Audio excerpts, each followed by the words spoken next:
Hello, I'm Esther Guido-Ewart. Welcome to Africa 54. Here's what's coming up. The United Nations and the United States announced new initiatives to help consolidate the role women play in building peace and strengthening security worldwide. The Sudanese Rapid Support Forces leader says he is fully prepared for a ceasefire and comprehensive political talks to end fighting with the army. And in our entertainment report, Ivorian jazz guitarist, composer and entrepreneur Constant Hiram Boty joins Heather Maxwell in the studio for a discussion and a performance. All this and much more coming up on today's Africa 54.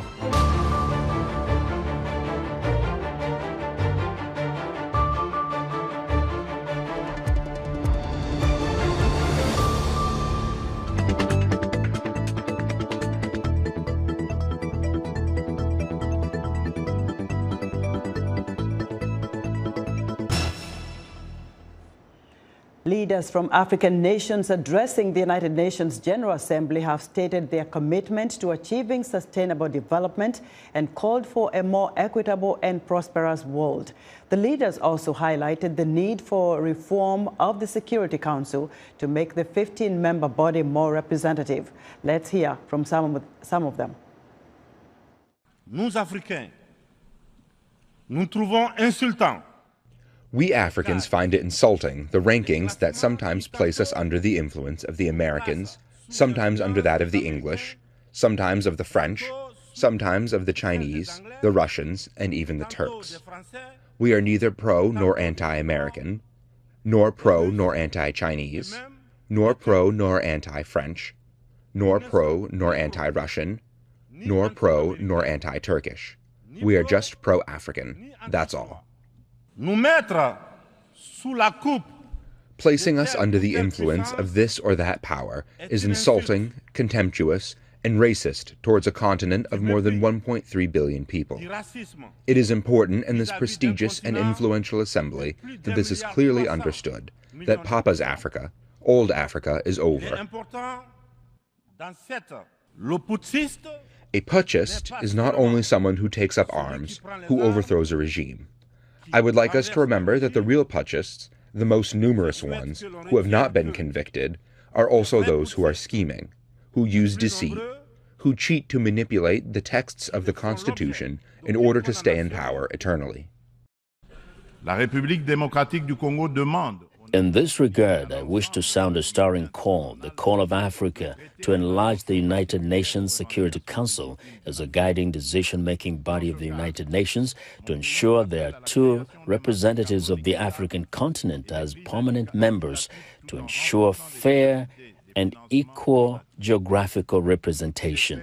If any confirmation was ever needed that the United Nations Security Council is dysfunctional, undemocratic, non-inclusive, unrepresentative, and therefore incapable of delivering meaningful progress in our world as presently constituted, the rampant impunity of its actors on global scene settles that matter.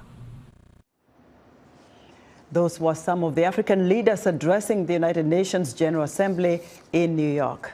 VOA's Peter Clote has been in New York all week interviewing African leaders, and he joins us now with his unique inside look at what he's learned. Hello, Peter.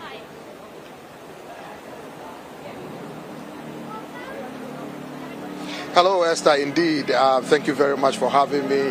Like you said, a lot of these African heads of state have a common theme. They're talking about the reforms at the United Nations, particularly at the UN Security Council, where they say that decisions are made that affect Africans. However, Africans are not at the table to contribute to decisions that are made that directly impacts them. They are also calling on the international community to put their money where their mouth is, particularly wealthier nations, who they said contribute significantly to conditions that affect climate change. Africa, they argue, bears the brunt of the impact of climate. They want them to be more engaging. They want to put money instead of pledges. They want more commitment to enable these African countries that bear the brunt of the climate crisis in order to cushion the effect on their people. Thirdly, they also want the war in Ukraine to be resolved because the impact it's having, the supply chain issues, skyrocketing prices of goods and services, high inflation is impacting and it's making it difficult for them to come up with solutions in order to improve the living conditions of their people. And their people are becoming restless. Public sector workers, private sector workers are all agitating for more money because the pay they receive at the moment, they argue, seem not to be enough because of soaring food prices. So these are the common themes being expressed here at the UN. Peter, when coming to the studio, I learned from your producer that you have spoken to the Secretary General of the Commonwealth. What did you learn?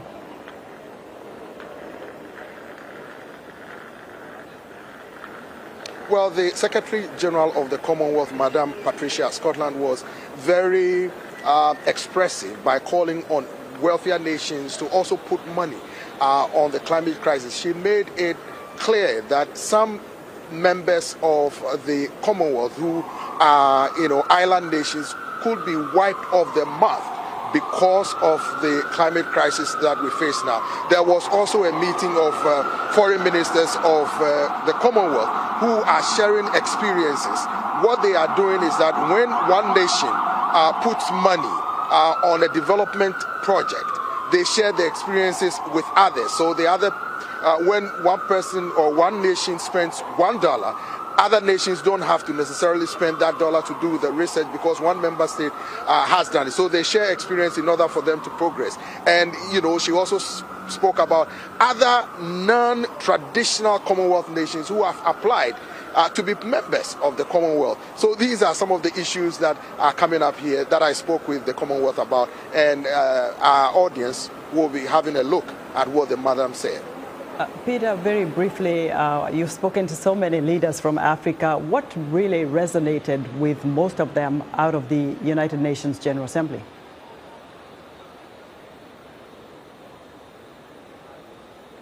I'll give you an example. I had the opportunity of interacting with the president of the DRC, President Felix Tshisekedi. I asked him about whether the elections of 2023, December, would occur at all because people are expressing skepticism about the credibility and worrying about the lack of transparency with the compilation of the voter list or the voter register that will be used. He made the promise to his compatriots and international partners that the elections will proceed. However, he called on the international community to put additional sanctions on neighboring Rwanda because he felt that Rwanda is not helping with the M23 situation with part of the atrocities he said being committed by the M23 in the country's east. So these are some of the things that the president of DRC talked about. And of course, the Ghanaian president was also talking about reparations and that those who benefited from slavery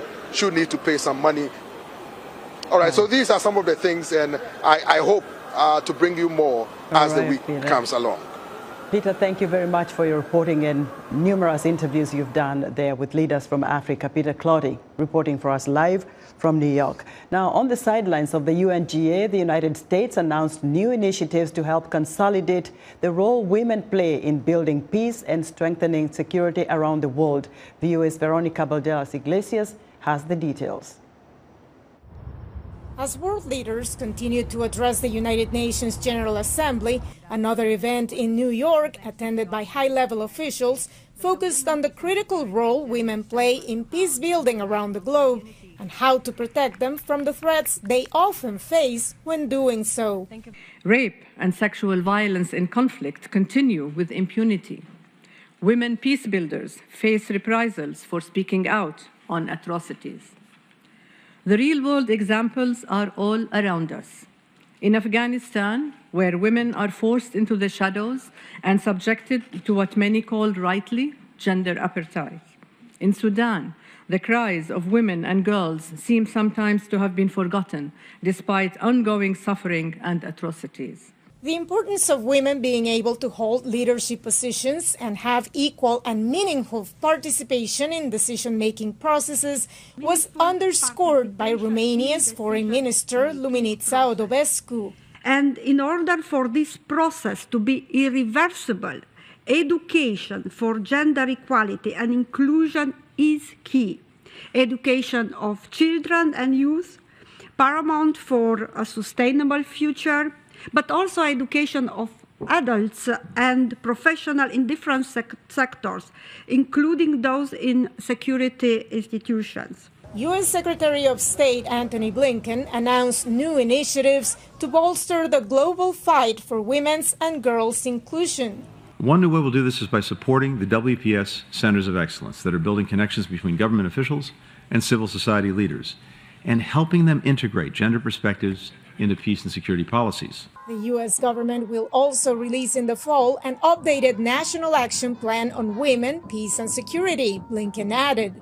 It outlines how we'll incorporate the needs and the perspectives of women and girls into our own diplomacy, defense, development policies going forward in the years ahead. In less than a month, the annual report on women, peace and security will be presented to the United Nations Security Council.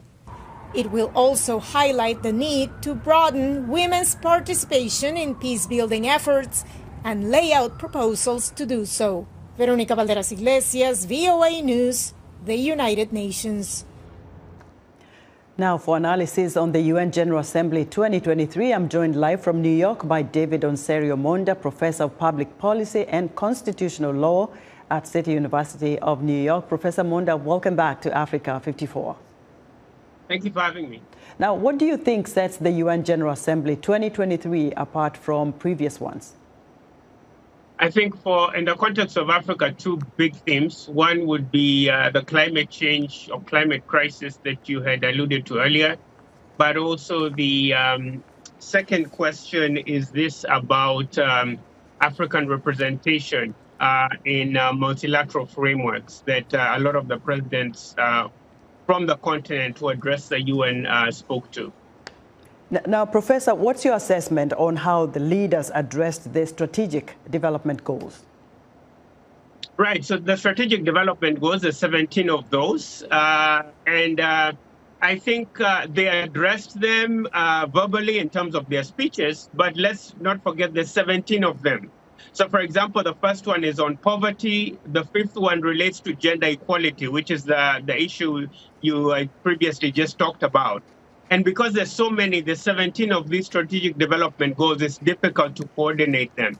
But I think these multilateral frameworks really allow us to have another forum where government leaders can speak and better integrate their policies. But it's still a big challenge because of poverty is increasing, gender inequality is increasing, and a lot of these goals seem that they might not be met by the deadline of 2030, which is coming up very soon. Professor, I think you agree with me that Africa now has a different seat on the table. They are now the key members now of the G20, the United Nations Security Council, and also the BRICS. But what are the African leaders going to be taking back from UNGA to the continent?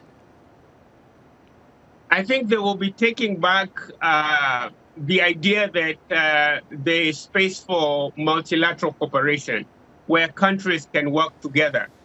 But I think going back to the continent, our leaders can also really look to improve on the idea of Africa having one voice, because it really seems that a lot of the African countries spoke around their different individual interests and on particular key issues. For example, commitments of the developing world on climate change that was spoken to in the Nairobi Declaration of the Africa Climate Summit. This was not really raised as a common continental issue. And I think more broadly, that broader issue of support, specific support in terms of technology to the continent, to the blue and green economies. I think these are something that can be accentuated and spoken in one voice more clearly by the leaders of our African continent in future UN General Assembly summits. And briefly, Professor, what about security issues on the continent? We've seen those coups in West Africa, the chaos in Sudan. How does that come together for African leaders to put their heads together on how to address this crisis? That's an excellent point. So this then comes back to the question of having a better coordination on these security questions. Think, for example, about the war in the DRC. The president of the DRC wants the UN peacekeepers to leave immediately, but there's no regional consensus in terms of the way forward to end the war in that region. So I think going forward, these through SADC, through the East African Community, through COMESA, through security bodies. I think these are areas through which African presidents and leaders can create some kind of voice to speak to these security issues that tend to create more chaos when you have war and instability, and our lack of a capacity to meet the strategic development goals for 2030. Professor, well said. Professor David Onserio, a public policy and constitutional law at the City University of New York, live for us there. Sudan's army leader Abdel Fattah al-Burhan, speaking at the United Nations, called on the international community to designate the paramilitary RSF as a terrorist organization and to counter its sponsors outside Sudan's borders.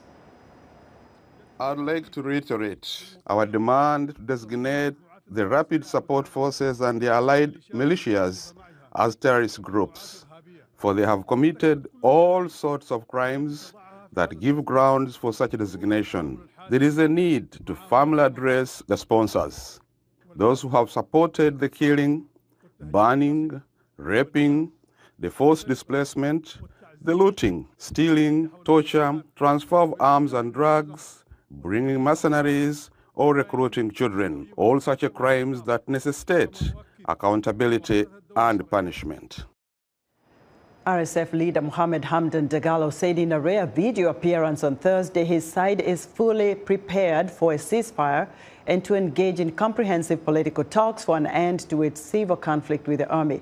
Dagalo, known as Hemeti, made the comments in a recorded video message addressed to the UN General Assembly.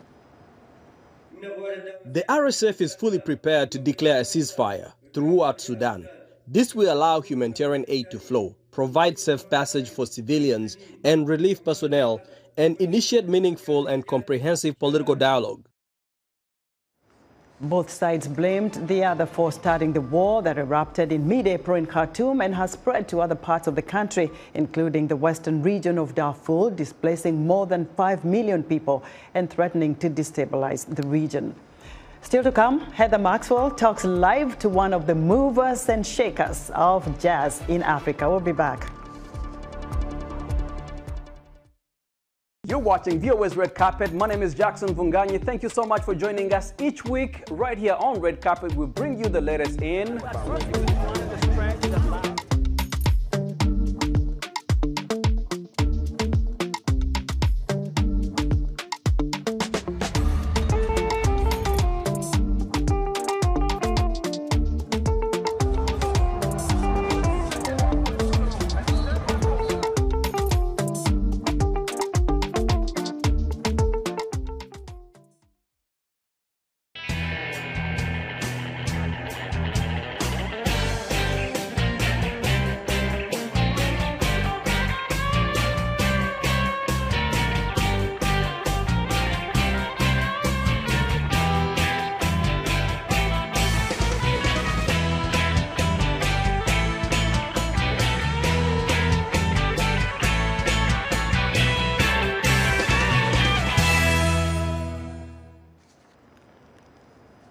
In other news, African leaders are urging the United Nations to answer the call of countries who need help after devastating disasters like the massive flooding in Libya this month.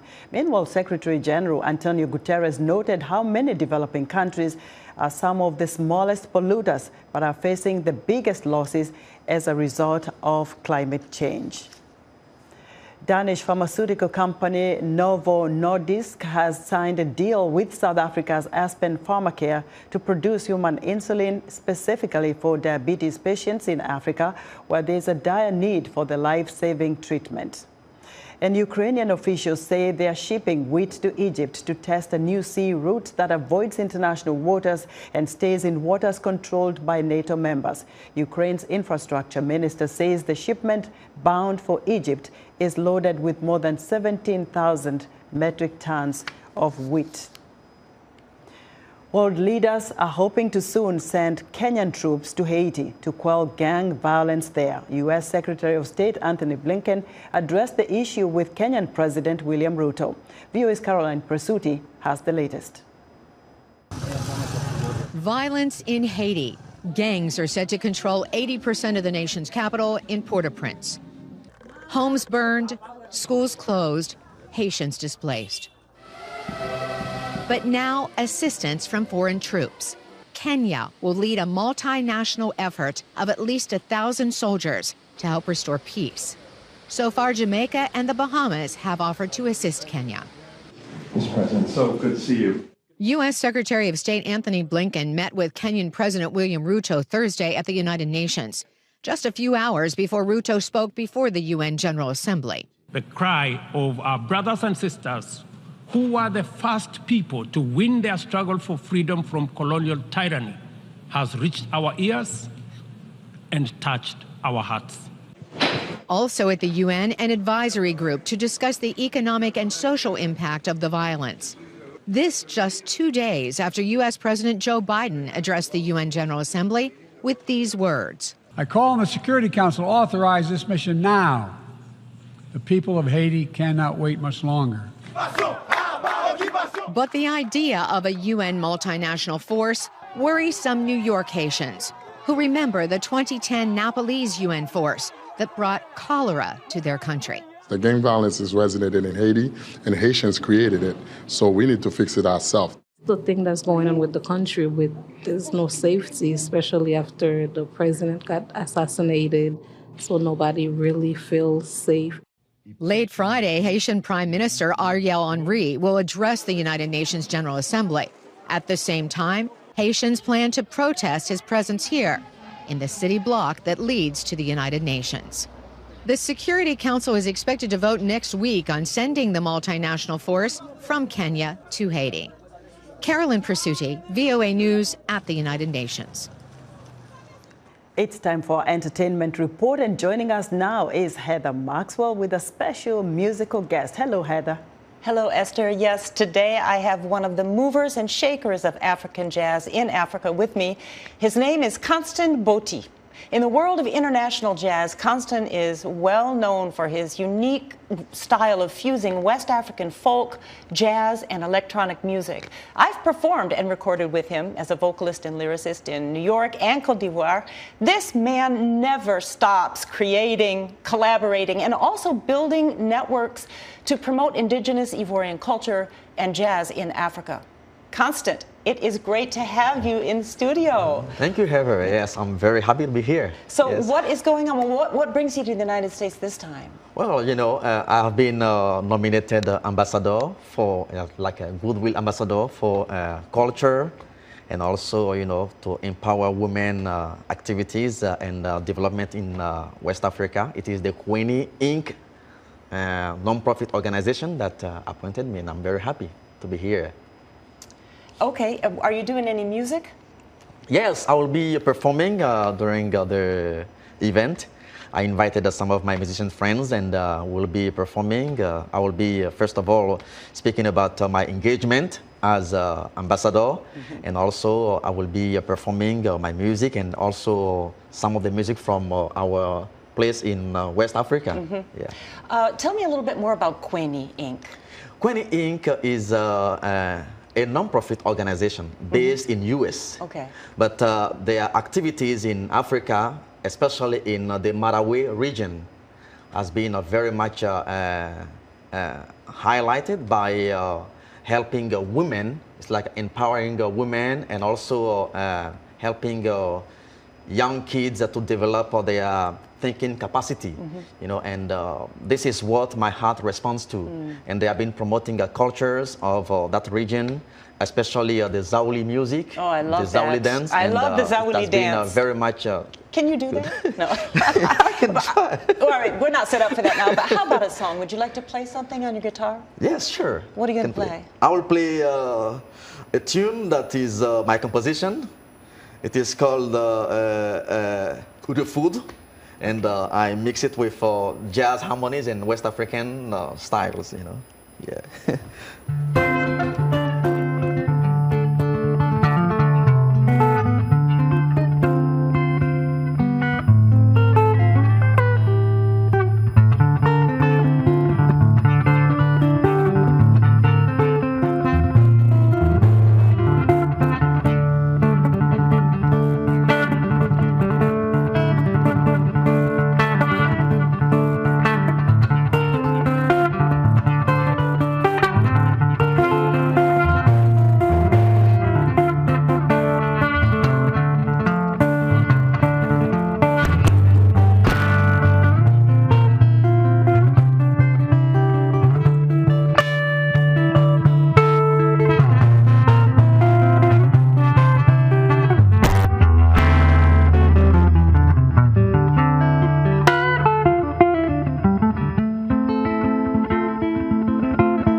love that. So let's talk about your influences. Well, my influence is as a musician, you know. First of all, you see, I'm a guitar player. I think, and as I say, Kevin Eubanks, you know, Kevin Eubanks, yes. John McLaughlin, and, you know, some of the flamenco guitarists like Paco de Lucia, you know, so these are my main influence. What about the African side? The African sound, you know, in Africa, I listen mostly to the music from the balafon. And most of the musicians, I don't know their name, but I know that this tribe, they play this kind of instrument, and I really listen to that. You listen to that. Yeah, yeah. The balafon, for those of you who don't know, is the xylophone. Some call it a xylophone, some call it a balafon. And the balafon sound is mainly in my music, like when I'm doing this kind of a sound like this.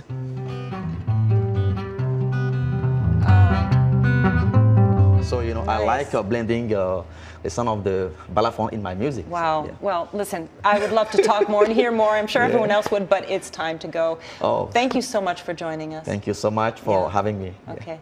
Esther, back to you.